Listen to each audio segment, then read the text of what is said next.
Hello students, this is Ashutosh Verma. और students, आज हम जो एक्सरसाइज 10.1 है इसके क्वेश्चन सोल्व करने जा रहे हैं। यदि आपको कोई कंसेप्ट समझ में नहीं आया और चैप्टर 10 लोकस का, तो आप मेरी प्रीवियस वीडियोस में जाके आराम से देख सकते हैं और वहाँ से समझ सकते हैं। वहाँ पे मैंने अच्छे से एक्सप्लेन कर रखा है। ओके स्टूडेंट्स, तो आज हम जो एक्सरसाइज 10.1 है इसके क्वेश्चन डिस्कस करते हैं। तो सबसे पहले क्वेश्चन 1 डिस्कस करते हैं। क्वेश्चन 1 में क्या क्या कह रहा है? ये कह रहा है कि आपको ट्रू और फॉल्स बताना है। आपको ये गिवन स्टेटमेंट रहेंगे, कथन गिवन रहेंगे आपको, और उनको ट्रू वह सत्य है या असत्य है ये बताना है।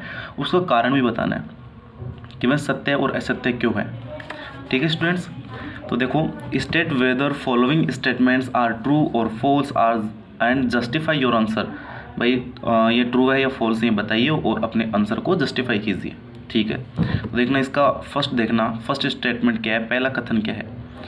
The set of the points equidistant from the given line is also a line. ठीक है, यह बोल रहा है कि आपके एक ऐसे बिंदुओं का समुच्चय, ऐसे पॉइंट्स का सेट जो आपको एक गिवन लाइन है इससे क्या हो, इक्विडिस्टेंस पर हो, तो वह भी एक लाइन होगी। तो देखो, मैं बोल रहा हूँ आपको ये गिवन लाइन है कोई सी भी, है ना, इससे इक्वी डिस्टेंस पर जो पॉइंट्स का सेट है, तो ये वाला पॉइंट हो सकता है, ठीक है, ये वाला पॉइंट हो सकता है, तो ये ऐसे सारे पॉइंट हो सकते हैं और इन पॉइंट्स को मिला दो तो ये लोकस बन जाएगा। तो ये तो इसकी पैरेलल लाइन हुई, और ऐसे ही अपन नीचे भी कर सकते हैं, ये देखो। ठीक है स्टूडेंट्स, तो देखो यहाँ पे क्या बनती है, यहाँ पे ये लाइन गिवन है तो इसके दो पैरेलल लाइन बनती है। तो ऐसे बिंदुओं का समुच्चय है जो गिवन लाइन है ना, गिवन लाइन है, इससे इक्वी डिस्टेंस पर, बराबर दूरी पर जो लोकस होगा, बिंदु पथ होगा, वह क्या होगा, वह पैरेलल लाइन होगी जो उसके दोनों साइड बनाई जा सकती है।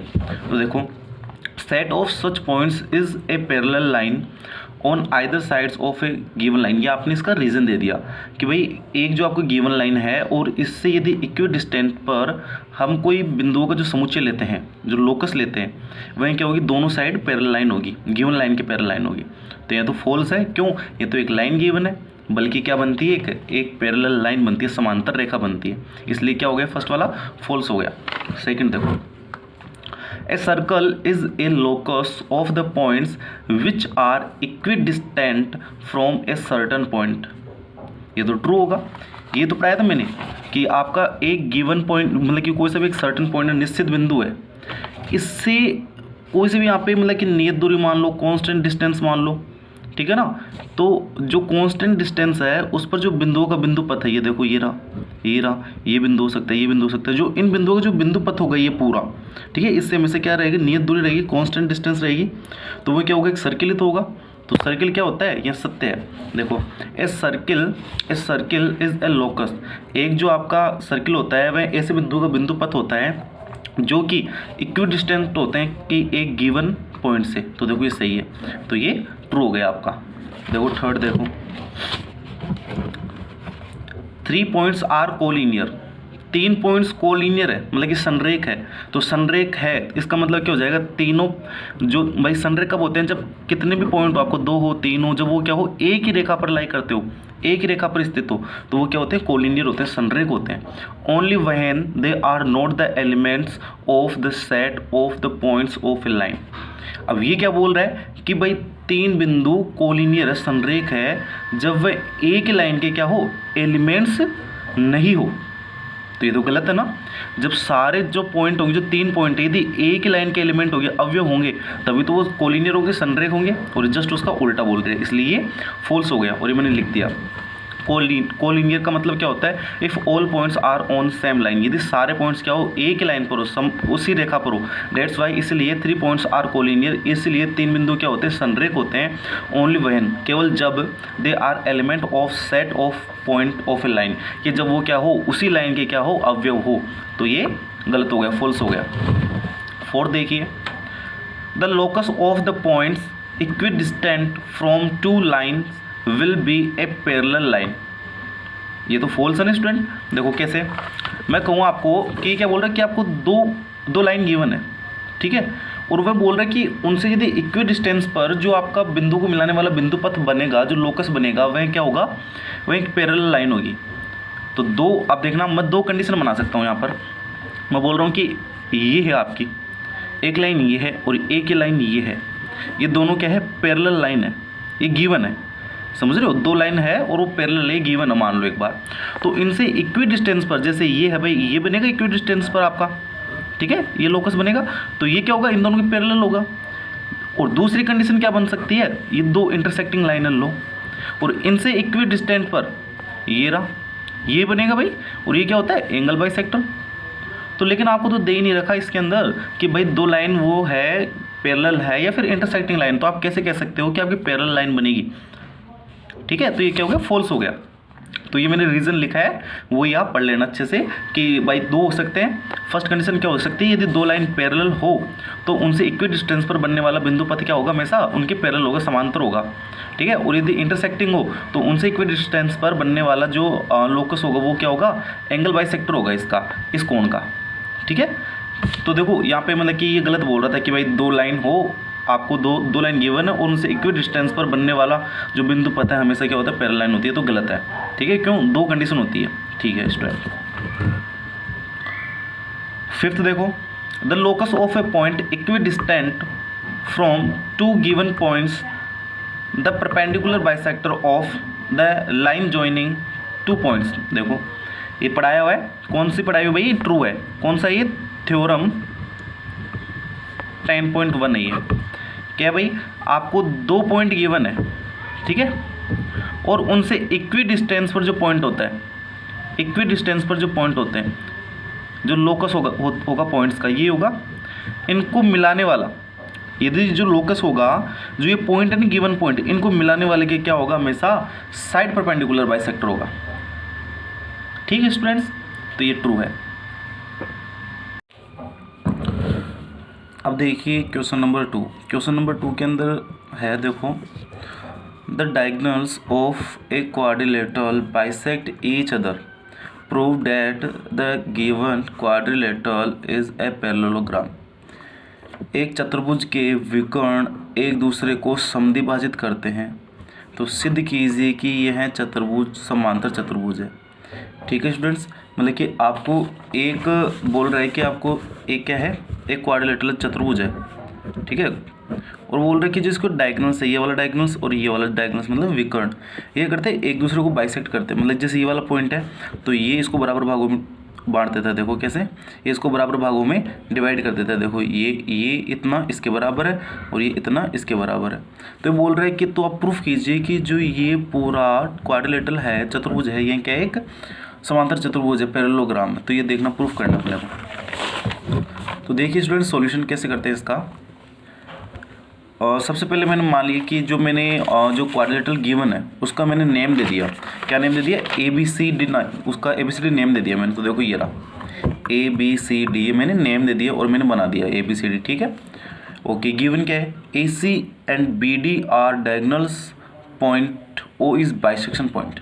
देखो जो आपका AC है और BD है वो डायगोनल्स है इनके, भाई विकर्ण है इनके, और वो क्या कर रहे हैं, पॉइंट O पर, जो पॉइंट O है वह बाइसेक्शन पॉइंट है, भाई इक्वली बाइसेक्ट कर रहे हैं ना, तो वह क्या हो गया, बाइसेक्शन पॉइंट हो गया, ठीक है। तो देखो आप कह सकते हो कि OA बराबर OC, और कह सकते हो OD बराबर OB। तो ये मैंने लिख दिया, और मैंने यहाँ पे भी लिख दिया हिंदी के अंदर, AC और BD चतुर्भुज के विकर्ण है और बिंदु O दोनों विकर्णों को बराबर दो भागों में बांटता है, ठीक है स्टूडेंट्स। ये मैंने गिवन से कर दिया। अब देखो प्रूफ क्या करना है, सिद्ध क्या करना है, हम लोग को प्रूफ करना है, to prove ABCD is a parallelogram, ठीक है। तो देखना पैरेललोग्राम स्टूडेंट्स क्या होता है, आपका एक क्वाड्रिलेटरल होता है जिसके अंदर आपकी जो आमने सामने की जो अपोजिट साइड है ना, वो क्या होती है, पैरेलल होती है। तो ये वाली साइड इसके पैरेलल होनी चाहिए और ये वाली साइड इसके पैरेलल होनी चाहिए, तो पैरेललोग्राम हो जाता है, ठीक है। वो तो ये जो आपके मतलब कि पैरेललोग्राम आपका जैसे एक रेक्टेंगल है, एक आयत है, वह भी एक पैरेललोग्राम है, ठीक है। एक रोमबस होता है, समचतुर्भुज होता है, वह भी एक पैरेललोग्राम होता है। एक वर्ग होता है, वह भी एक पैरेललोग्राम होता है। तो आपको क्या प्रूफ करना है कि जो ये अपोजिट साइड है, ये साइड इसके पैरेलल हो जाए और ये साइड इसके पैरेलल हो जाए, तो वो क्या हो जाएगा, पूरा क्वाड्रिलेटरल जो चतुर्भुज है वह पैरेललोग्राम हो जाएगा, समांतर चतुर्भुज हो जाएगा, ठीक है स्टूडेंट्स। तो देखो आपको सिद्ध करना है कि ABCD एक समांतर चतुर्भुज है, पैरेललोग्राम है। तो आपको क्या प्रूफ करना रहेगा कि AB पैरेलल है किसके, CD के, और ए डी पैरेलल है किसके, बी सी के। ये आपको प्रूफ करना रहेगा, ठीक है स्टूडेंट्स। तो देखना अब अपन इसको सॉल्यूशन कैसे करेंगे। Now in triangle A O B and C O D, सबसे पहले मैं ट्राइंगल लेके चलता हूँ A O B and C O D. इन दोनों को पैरेलल प्रूफ करने के लिए दो ट्राइंगल लेके चलता हूँ A O B and C O D, ठीक है स्टूडेंट्स, ये वाला और एक ये वाला, ठीक है स्टूडेंट्स। तो देखना इस वाले ट्राइंगल के अंदर ए ओ बी के अंदर और सी ओ डी के अंदर, इसके अंदर तो जो ए ओ भुजा है वो किसके बराबर है, ओ सी के बराबर है भाई। जो ए ओ साइड है वो ओ सी के साइड, ओ सी के बराबर है, तो मैंने लिख दिया। और कहाँ से, गिवन से था, ठीक है। और जो ओ बी है, जो ओ बी है, जो ए ओ बी ट्राइंगल में ओ बी साइड है वह सी ओ डी ट्राइंगल में ओ डी के बराबर है, तो ये भी मैंने लिख दिया और गिवन से लिखा है, ठीक है। और बताना जो एंगल है A O B, angle A O B equal होगा सी ओ डी के। ये वाला एंगल इस वाले एंगल के इक्वल होगा, क्यों, शीर्ष अभिमुख कोण है, वर्टिकली अपोजिट एंगल है, तो मैंने यहाँ पर लिख दिया। तो देखो ये भुजा इसके बराबर और ये भुजा इसके बराबर और दोनों का इंक्लूडेड एंगल बराबर, तो ऐसे रूल लग गया किसका, कॉन्ग्रुएंसी का, सर्वांग समता का। तो मैं कह सकता हूँ कि by S S V can say जो ट्राइंगल ए ओ बी है कॉन्ग्रुएंट होगा ट्राइंगल सी ओ डी के, ठीक है। तो ट्राइंगल हो गया, तो मैं ये भी कह सकता हूँ कि भाई आपने प्रूफ कर दिया, आपने प्रूफ कर दिया क्या, जो ट्राइंगल ए ओ बी है वह सर्वांग सम है, कॉन्ग्रुएंट है ट्राइंगल सी ओ डी के। तो मैं कह सकता हूँ कि इनके कॉरस्पॉन्डिंग एंगल भी इक्वल होंगे और कॉरस्पॉन्डिंग साइड भी इक्वल होगी। तो देखो कह सकते हो ना आप, ये वाला एंगल इसके इक्वल हो गया, सॉरी ये वाला एंगल इसके इक्वल हो जाएगा और ये वाला एंगल इसके इक्वल हो जाएगा, और जो साइड ए बी है वह साइड सी डी के इक्वल हो जाएगी, ठीक है। तो देखो ये लिख दिया अपनों ने, क्या लिखा, ये रहा, ठीक है। इसलिए O A B equals to C O, sorry O C D, जो एंगल आपका ओ ए बी होगा, ओ ए बी ये वाला एंगल किसके बराबर होगा, आपके बराबर होगा ओ सी डी, ओ सी डी इसके बराबर होगा, corresponding angle by C P C T, ठीक है। और जो एंगल ओ बी ए होगा, ओ बी ए होगा बराबर होगा ओ डी सी के, ओ डी सी के, हाँ सॉरी हाँ ओ डी सी, ठीक है, ओ डी सी के by C P C T, by हो गया संगत कोण है, ठीक है। और आपने ये तो प्रूफ कर दिया, और आप ये भी कह रहे हो कि जो आपके ए सी है ना भाई, ए सी ये रहा, A C intersect C D and A B, भाई सी डी और ए बी को इंटरसेक्ट कर रहे हैं, ठीक है, अच्छी बात है। तो देखना ये बताना मेरे को स्टूडेंट्स, ये बात बताना आप भाई, दो आपकी लाइन है, ठीक है, और जो लाइन कौन सी है, ये तो सी डी और ये है ए बी, और ए सी इनको क्या कर रहा है, इंटरसेक्ट कर रहा है, और आप कह रहे हो कि ये वाला एंगल इसके इक्वल है भाई, कोरिस्पॉन्डिंग एंगल है, ठीक है। ये आपने कह दिया कि ये वाला एंगल इसके इक्वल है, ठीक है। और कोरिस्पॉन्डिंग एंगल कैसे, आपने इन दो ट्राइंगल को क्या प्रूफ किया था, कॉन्ग्रुएंट प्रूफ किया था, इसलिए कहा था आपने बाई सिम्प्लिसिटी से। तो अब देखना जब आपकी दो लाइन हो गई ऐसे और उनसे मतलब कि एक लाइन इनको इंटरसेक्ट कर रही है, ठीक है, तो देखना ये जो एंगल ये वाला एंगल है, इस वाले एंगल के ऑल्टरनेटिव एंगल है या नहीं है, तो ये वाला एंगल यदि इसके बराबर हो गया तो ऑल्टरनेटिव एंगल है, तो आप कह सकते हो ना कि जो सी डी है ना वह किसके पैरेलल है, ए बी के पैरेलल है, ठीक है स्टूडेंट्स। तो आप यहाँ से कह सकते हो कि जो एंगल ओ ए बी है, जो ट्राइंगल ओ ए बी है बराबर है ओ सी डी के, है ना, जो ओ ए बी है वह बराबर है ओ सी डी के, किससे हो गया, एकांतर कोण है ये, ठीक है, ऑल्टरनेटिव एंगल है, एकांतर कोण, ठीक है। तो आप कह सकते हो कि C D is parallel to A B, तो या फिर कह दो कि A B is parallel to C D.